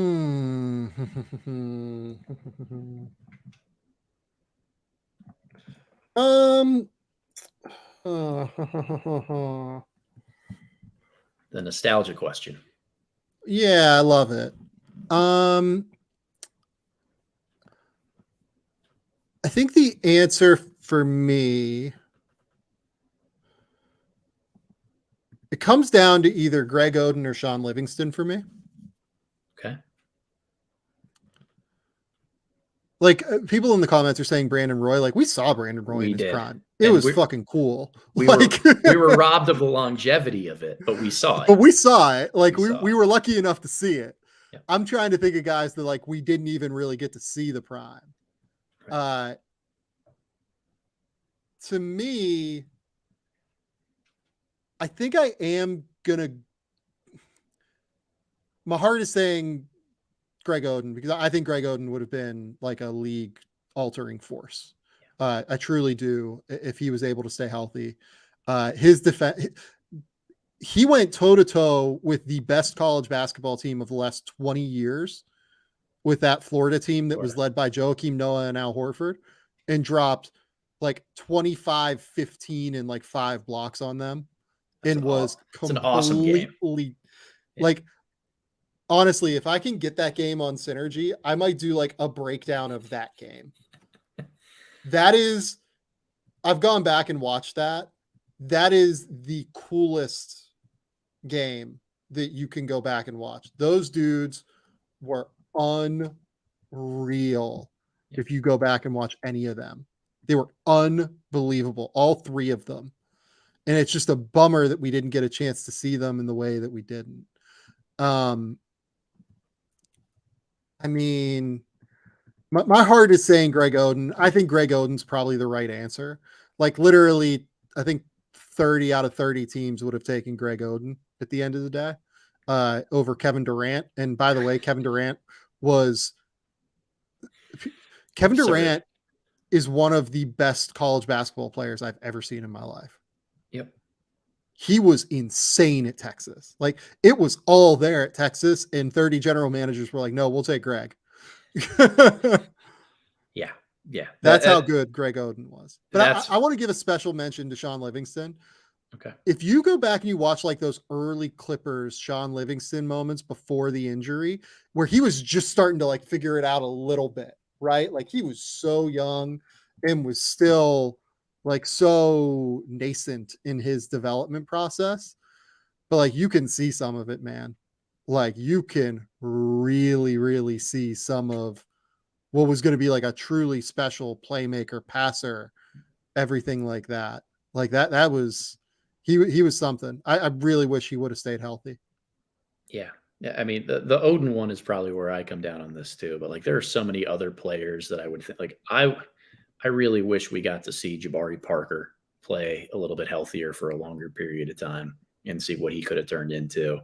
Yep. You know, I think Markelle Fultz is a still really productive player, but a different version of Markelle than what we saw coming out of Washington. I would have loved to see that guy here in the NBA. Like, there's been a lot of good ones thrown out in the comments section too. Like Jay Williams at Duke is one that I grew up absolutely loving him as a player. I would have loved to see what that turned into. Yeah, agree. So, yeah. Yeah, so I'm looking at Greg Oden right now, trying to find like Greg Oden's numbers real quick. I mean, he was so dominant too, and that was the thing of that Ohio State team. Like he did it on both ends of the floor, and you could run anything through him, and it didn't matter. He would score. Yeah. He was an underrated passer, like really good player. Yeah, he went for 25, 12, and 4 blocks. In the national title game against Florida, against the best front court college basketball scene in the last 2 decades. If you look back through like the last part of his season, it's just like he was so completely and utterly dominant, like in every way, shape, and form. His last 21 games, Ohio State went 20-1 with their only loss being in that national title game to Florida. Where he shot or averaged 16.5 points, 10 rebounds, 3 blocks, shot 62% from the field, 63 true shooting percentage, shot 64% from the line, shooting left-handed at the free throw line. Like, that's the other thing. Like, he did this all like a broken hand. Yep. In his freshman season at Ohio State. He is so good. Yep. Like, he was special. It's crazy. It's truly crazy. I really wish we got to see him in the NBA let's think about it. That Portland team is one of the greatest what ifs ever, because Greg Oden, LaMarcus Aldridge, and Brandon Roy, they drafted those 3 guys 3 years in a row, right? Yeah. What that could have been. Would have been amazing. Would have like truly been unbelievable. I might post. There's a chance I post clips of like the Greg Oden Florida game, because that is that is something, man. That game was truly unbelievable. Is that it? That's all you got? Sam, you are relieved of your duties on the witness stand. You may step down. We'll do this again maybe like next month. I'll make you come up with more questions when we're in like the dog days of August. Okay. But yeah, this was fun. I enjoyed this. Good. I had to like actually think through some things a little bit in a way that on the fly I typically don't have to. Nice. This was good. I enjoyed this. Okay. I will take control again of the show. Yes, I cede it to you, Adam, sir. Tell the people where they can find your work. Tell the people what's going on. Yeah, find me on X, Twitter thing, whatever, at @theboxandone_ or my Substack page, theboxandone.substack.com. Got a couple things coming up on both YouTube and my Substack this week on a couple transfers and sophomores, and then trying to do a little bit more film sessions and deep dives there, breaking down film on some guys. Did some UConn prospects last week, heading to the SEC for the team that we're covering this week. So that should be a bundle of fun. Yeah, I'll have a couple episodes beyond this week. At some point, I have to go see Mission Impossible again, because I've told Robbie Callan that we are going to do an episode on Mission Impossible along with some basketball stuff at some point. I also saw Barbie last night. Barbie was so unbelievable. It was everything I wanted it to be. I'm like the biggest like Greta Gerwig fan like in the world. Like, I loved Little Women. It's like my favorite movie, one of my favorite movies of the last 5 or so years. I think it's just like outstanding and perfect across the board. This was pretty close. This was really, really close. Unbelievable film, and like hysterically funny. I can't wait then. I'm going later this week, so that's good.